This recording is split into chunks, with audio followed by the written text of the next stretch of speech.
Hi guys, I'm Alexa, and today I wanted to make a video about glandulars, glandular supplements, nutraceuticals, or glandular therapy. And I specifically wanted to talk about a supplement called Simplex F. I didn't really find a lot of information about it when I was trying to do my research on it, and so I hope that this will help any woman or whoever wants to take this supplement in the future. I do want to preface this by saying that glandular supplements, for the same reason that they haven't been proved in clinical trials to provide, I guess, general relief for all patients, they're not FDA approved, and they're also not likely to be recommended by traditional/allopathic doctors. Practitioners such as chiropractors, naturopaths, and then maybe acupuncturists are more likely to give you this. What is a glandular supplement? A glandular supplement is basically a supplement where the most active ingredients or helpful ingredients are desiccated glands from animals, either bovine, which is beef, or I forgot the name, but there's derived from pork as well. And so why would you want to take this? So, if you do some research, there's not a ton of clinical research on glandular supplements. Actually, I couldn't find one on Simplex F, which kind of surprised me because Standards Process is a very reputable company. But anyways, Merlot wanted to say hello. What I did like before I knew about this product was that, people who don't have an outright, let's say, like really intense thyroid disorder, they have, let's say, a subclinical thyroid disorder where their blood levels don't yet come out too high or too low, but they have the symptoms, and a lot of people find relief with glandulars.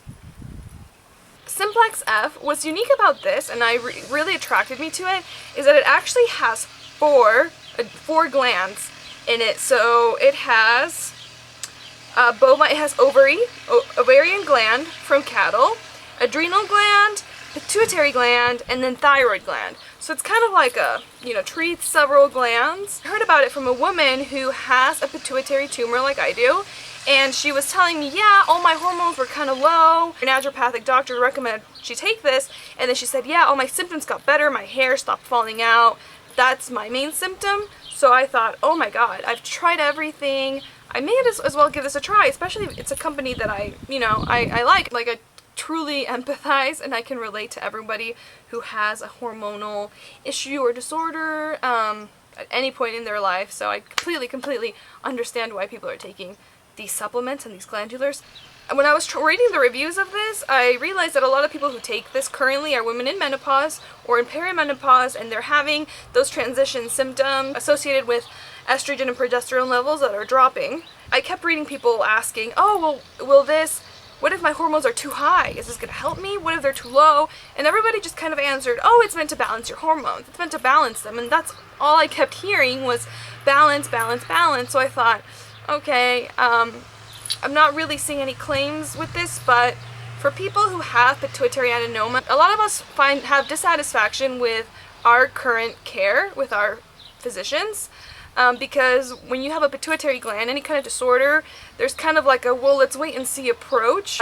People kind of have symptoms for a long time until they find the right medication or they're able to have surgery performed. So now I'm going to talk about my experience with it, and this is just mainly, this is not meant to serve as a way to scare anyone or gauge what might happen to you. Every body is different, and unless you have the exact condition I do or the exact blood tests that I do, none of us should really be looking to supplement reviews to see how we will react. You always have to work with a practitioner.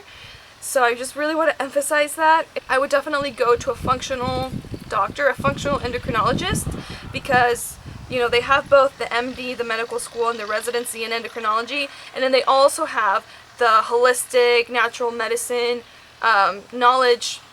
They're equipped with both of them, so they can find a combined therapy for you, and that's really ideal. There is a research study that showed that people with pituitary disorders do find more relief in a holistic treatment that kind of includes everything related to lifestyle, diet, natural supplements, herbs, and then also, pharmaceutical drugs. I actually didn't really have any symptoms until about a month into taking these. I was taking twice a day as recommended about a week ago, I realized that my period was late. It threw me off, but I knew it was probably because of this, and you know, the body takes time to readjust, and I knew it was the hormones. My symptoms were enlarged breasts, like that happens to me anytime I have estrogen dominance, and also my skin was so oily. Waking up with really oily skin, I realized that it was exactly like how my skin had been back in college when my PCOS symptoms were at the worst, and I had no idea I had PCOS then. And then I started getting, I'm wearing makeup right now so you can't see it, but I started getting hormonal acne in these places, and then they were exactly the same kind of acne that I had when I had not treated my PCOS. It's kind of like a small cystic kind of acne. So I stopped taking it and finally got the period. My skin is slowly starting to get less oily. So I was lucky in a way because I know about estrogen dominance. You know, I have that previous experience, but for somebody that doesn't know how to differentiate their symptoms, I don't think that this is safe. Most of the reviews that I heard were great, don't get me wrong. This is probably very effective for some people, but you have to be working with a physician always. Even if you're working with just a naturopath, you always, you know, you have to get your blood tests every 3 or 6 months, and then they're always tweaking your therapy, your medication, your supplements. They're always doing that. So don't do this on your own. This video is mainly about encouraging people to not take glandulars on their own, because while I was doing research on the effects of the separate glandulars, so I couldn't really find a lot about pituitary glandular, but I knew about adrenal glandular. But when I was reading into ovarian glandular, it's very popular with male to female people who are transitioning. You will see in the reviews that it's very effective. If you're a man, you can grow like 2 to 3 cup sizes, so it's effective in that way. But the thing is, biological males do not have high estrogen at all. So, you know, when their bodies have this dose of estrogen, of course they start developing womanly features such as breasts and fat distribution changes, but their bodies, they're not as prone to something like estrogen dominance, which is very female, biologically female specific. So those symptoms of estrogen dominance may not be as dangerous. Don't quote me on that, but a woman's menstrual health is extremely important for our overall health. Hormones all have a direct or inverse relationship to each other. So for example, if your estrogen gets too high, your progesterone is going to tank. If your estrogen gets too high, your testosterone is going to tank.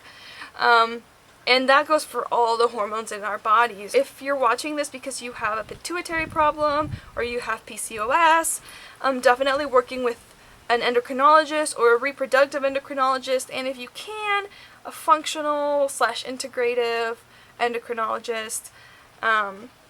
If you can't work with one of those people, then just don't go to glandulars. The reason glandulars are so popular with some conditions, such as thyroid glandular, is really popular in people who have autoimmune thyroid issues.